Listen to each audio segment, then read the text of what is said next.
El Madrid hoy, una semana antes o 10 días antes de que se cierre el mercado, ¿descarta la llegada o la salida de alguien? La llegada sí, y la salida creo que también, porque si quieres ahora lo analizamos. Hay gente que sí que ha querido irse, pero no ha habido ofertas que lleguen a lo que podría pedir el Madrid. Vale. Como de llegadas lo descarta, el Madrid descarta fichar a nadie y por lo tanto el nombre de Davis, del que hablábamos antes, no está en la cabeza del Madrid, salvo que lo que tú decías antes, ¿no? Que de repente a última hora llegue el Bayern y diga, oye, sí, venga, que negocio. Pero no Sí, parece. pero cuando yo he hablado así con gente de dentro, no noto, también puede ser justo lo que te decía, lo contrario del Barça. Pues una estrategia de que ellos incluso sepan, por el Bayern o incluso por los agentes de Davis, ojo porque nosotros pensamos o porque el Bayern nos dijo no sé qué, y que estad atentos a la última semana. Y tampoco veo al Real Madrid diciéndole a los periodistas, o por lo menos diciéndome a mí, ojo, en la última semana estate atento, no te vayas a la playa todavía porque el Bayern puede...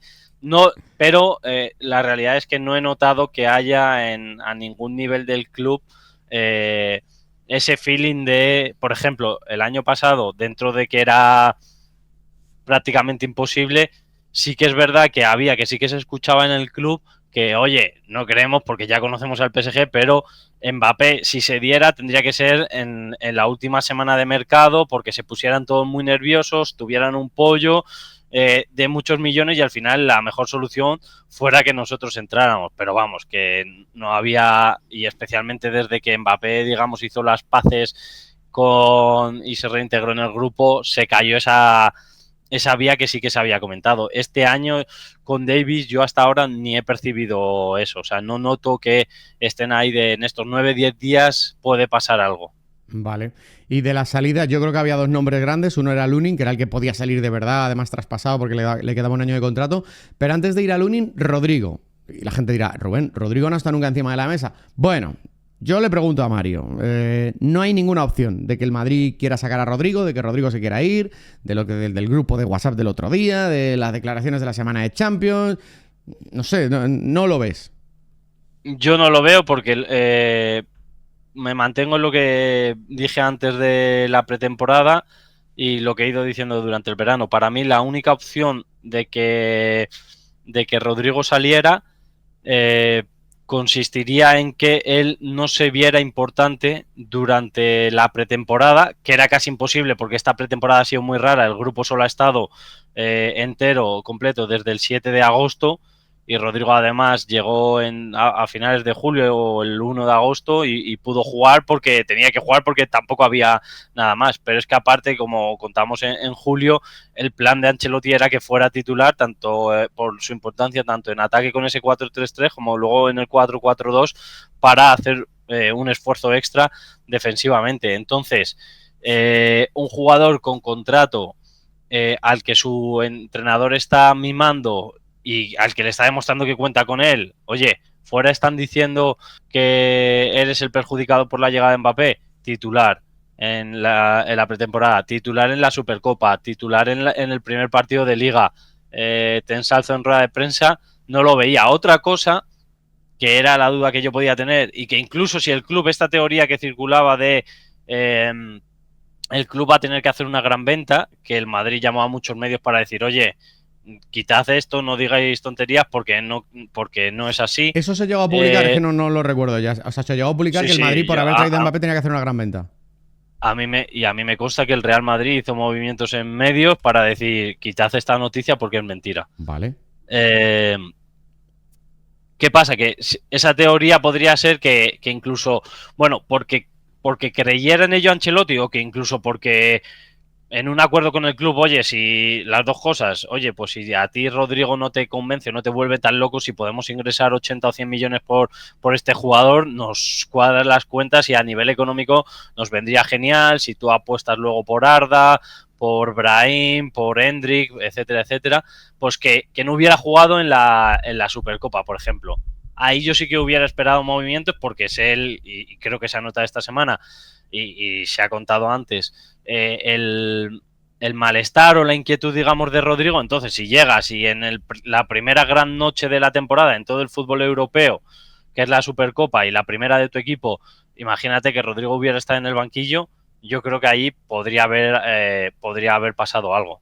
Vale. Y el paso de las semanas, ¿no? De la semana o de 10 días, creo que da la razón a esa teoría, porque fijaos que Rodrigo, cómo reacciona en el canal de WhatsApp, creo que es ya una muestra de Mario, que es su equipo de comunicación el que lo escribe, pero claro, porque es algo que piensa Rodrigo, ¿no? Claro, eso es.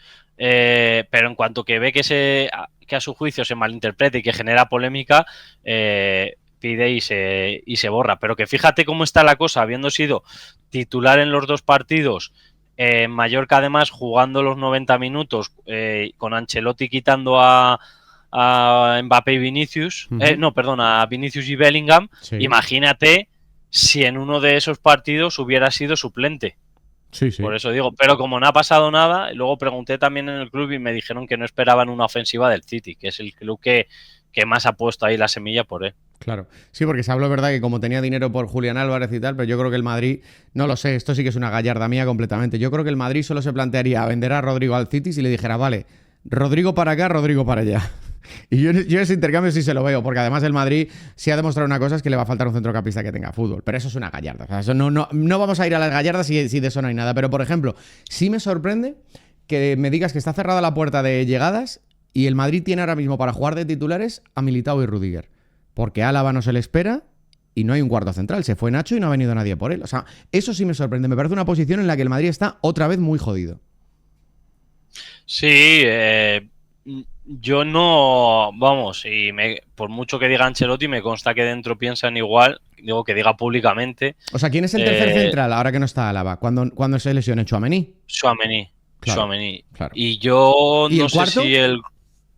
No sé si podría ser Carvajal. Hostia, o sea, sería reconvertir a 2 jugadores titulares a central antes de buscar un especialista de la plantilla, ¿eh?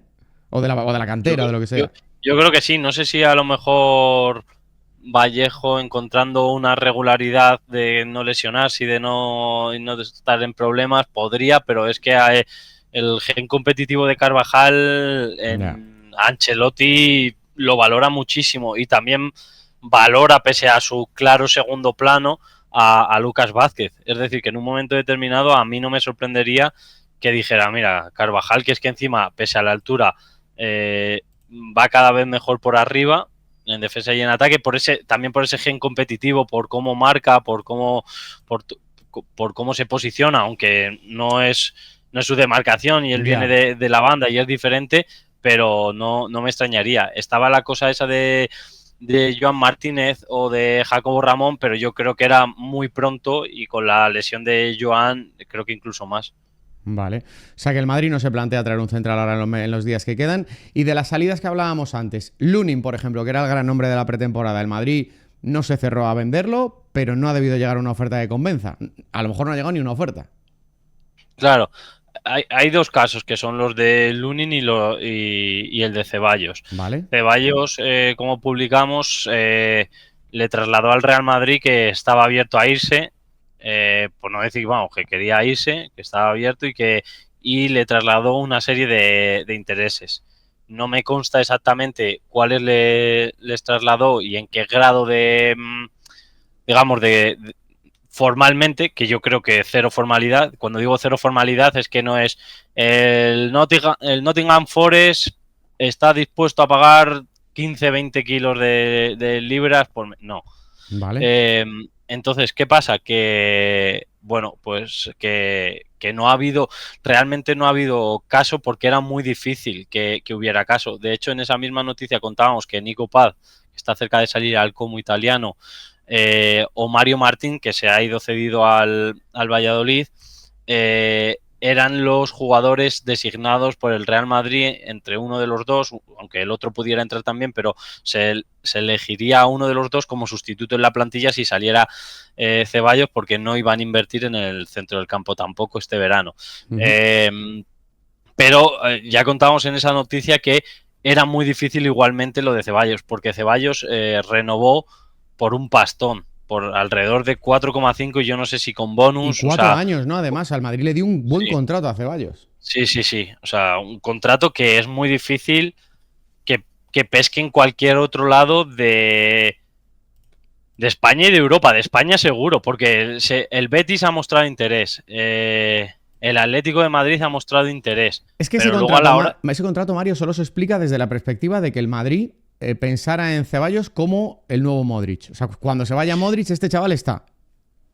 Claro, en la Ceballos que aunque la afición en el momento... Ceballos hizo 4 o 5 meses muy buenos que le valieron la renovación porque hasta entonces Hassi estaba más fuera que dentro y la forma de convencerle fue pues eso, con un pastón y vendiéndole un buen proyecto.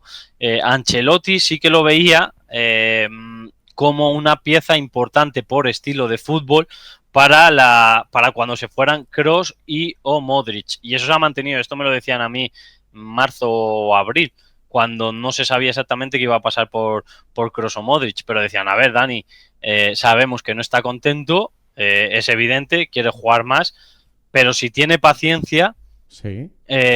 Si no, lo entenderíamos porque al final los jugadores quieren tener minutos, pero si tiene paciencia está llamado a ser importante por su estilo en pero este es que Real Madrid. No ha sido importante ni titular ni primer cambio nunca en el Madrid. Nada. La realidad es esa, que ahora mismo por delante de él está Camavinga lesionado y no jugó. Claro. Jugó al final, salió justo al final en la Supercopa de Europa y contra el Mallorca calentó, pero no jugó. ¿Qué pasa? Que lo que decía, esos vamos a poner unos 4,5 kilos, ¿vale? Eso yo creo que es el mejor pagado, igual te diría con diferencia del Betis. Vale. O sea, al Betis no le entra ese salario. No le entra si no ha podido pelearle al Villarreal a Jose, es imposible. Claro, pero es que no solo eso, sino que el Madrid, como dijimos, no lo va a mal vender. Es decir, ¿para qué te voy a facilitar yo? Pongamos por caso, el Betis es que no está en la posición siquiera de decir, yo creo, vamos a un poco teorizar, te pago 3 millones, que ya tendría que perdonar bastante pasta Ceballos, te pago 3 millones y al Real Madrid le pago 10 o 10 más objetivos. No creo que el Betis pudiera hacer esa operación. No creo que el Betis pudiera ser. Y no creo que el Real Madrid aceptara 10 millones por Ceballos, porque es lo que digo, que tienes la parte de que te quitas un sueldo, bueno, que igual se te ha quedado un poco desfasado, porque sí. 4,5 para un jugador que apenas cuenta o que apenas está teniendo minutos, aunque la temporada es larga, pues a lo mejor por ahí, pero el Madrid no quiere 10 millones por Ceballos. Si el Betis intentara una cesión, lo mismo. Porque además el Betis igual no podría asumir el salario completo de Ceballos para la cesión. Entonces el Real Madrid, ¿qué va a decir? Joder, me descapitalizo yo deportivamente con un jugador que como se me lesione, pues mira, ahora está Camavinga, pero se te lesiona ahora otro, ya se vio el año pasado que hay muchas lesiones. Voy a facilitar yo una cesión al Betis encima pagando parte del salario para que... No, a mí lo que me choca es que el Madrid tuviera entre ceja y ceja Lloro. O sea, el Madrid quería fichar un central para muchos años y de repente se le cae el hombre que quiere y no hay una alternativa que diga, oye, es que necesitamos esa posición igualmente. Haya desaparecido del radar fichar un central. Bueno, es que esto que nos dicen muchas veces que este es el central y este es el generacional, se ha traducido, tiene cierta coherencia. Tiene cierta coherencia en el sentido de decir, es que queríamos a este. Claro. No querían un central, querían a Lloro, ¿no? Igual que no querían a un delantero, querían a Mbappé. Eso es, ese es un poco el tema. A mí me parece muy temerario. Pero es lo que decía del delantero en 2022 y el Madrid ganó la 14. Y es lo que decía el año pasado también del delantero. Desde lo de 2022, en los siguientes mercados, siempre he matizado que al final, si los que deciden optan por eso, pues que algo de razón han demostrado tener, pues lo mismo. A mí me parece una locura. Ahora, me cuesta imaginar al Real Madrid ganando la Champions este año, menos que el anterior. Claro. Y el anterior lo ganaron y en verano a mí me parecía una locura que no se fichara a un... Mira, decía en el chat de YouTube decía alguien una maldad, que es una maldad común a todos los equipos. Decía, ya verás, si pierde el partido el segundo o si empatan, si no fichan a alguien. Esto no digo que pase en el Madrid porque seguramente sea en el sitio en el que menos pasen estas cosas, pero que de repente empiezas mal la temporada y el hecho de haber palmado los 2 partidos de antes de que se cierre el mercado empuje a los dirigentes de clubes a fichar a alguien, eso pasa. Yo no creo que pase en el Madrid, la verdad. No creo que tenga esa urgencia, pero que eso a veces pasa. No, yo no lo veo. Es que el Madrid no opera así. No, es que lo ha demostrado. Claro, Lo ha o sea, ¿cuál es el demostrado. De agujero que hecho, más se le nota al Madrid desde que me lo hemos visto jugar? Para mí, claro, que no tiene a Kroos. Pero es que el Madrid no echó a Kroos. Es que Kroos se retiró del fútbol. No es que no pudiera pelear una renovación, no es que le quisiera echar. Kroos se fue y no hay otro Kroos. Hombre, habrá madridistas que digan, ya, pues habría que haber fichado el sustituto de Kroos. Pues no. pues yo te digo una cosa, esa se la compro al Madrid. Y sé que puede ser impopular, pero cuando tú tienes en una plantilla a Tchouaméni, a Camavinga, a Fede Valverde, a Bellingham, a Modric, a Ceballos, e incluso la posibilidad de bajar a Arda Güler, que la gente lo quiere ver mucho, y que puede hacer esa función, porque le hemos visto en la Eurocopa que ha tenido partidos de estar muy en la base de la jugada, en la construcción, teniendo 6 e incluso 7 jugadores, si me apuras el decir, que esto creo que nunca ha sido una opción real, pero bueno, decir, mira, y si no, me dejo un hueco para, que es un poco también lo que hace el Barça perfeccionando, digamos, el método, de como no puedo o no quiero gastar, voy a meter a esto que dijo Carvajal, voy a meter a alguien de la cantera. En el caso del Barça, sí que por eso, pues lo vimos en Mestalla, apuestan por eso. El Real Madrid, como está cubierto, pero entendería incluso que, aparte de esos 6 jugadores en el centro del campo para 3 posiciones, que pueden ser 7, retrasando a Arda Güler, creo que el centro del campo está más que cubierto y que en un momento determinado hasta poder decir, y si hay otro hueco por lesiones, pues tiro de la cantera que para eso está. O sea, yo ahí compro fijar los jugadores que he dicho, que es que son todos muy buenos y que todos pueden hacer su papel. Son 7 jugadores para 3 puestos. Entonces, Sí. ¿que te falta Kroos? Sí, pero ¿qué es lo más parecido a Kroos en el mercado y cuánto vale? Seguramente no haya nadie y no te lo van a vender. Vitinha nos gusta mucho a todos, pero el PSG no te va a vender a Vitinha. Claro. Aparte que nadie es Kroos, ¿eh? O sea, es verdad lo que tú dices, que hay, puedes, Kimmich, que está jugando de lateral, Vitinha, el que pongas... Mira los años. Birch. Birch. Dice, pero Birch tampoco es Kroos. No O sea, Kroos. que no Nadie sé, es o sea, Kroos. es un muy buen jugador, pero que yo creo que los que están, no hay ninguno que diga, buah, yo es que quitaría a Camavinga, a Bellingham, a Fede Valverde por Birch. Es que es difícil, por eso digo que yo creo que hay en cantidad, en calidad, en perfiles, en todo, creo que el Real Madrid está cubierto. Que se va a notar que no esté Kroos, por supuesto, pero ¿cuánto? Pues lo dirá el tiempo.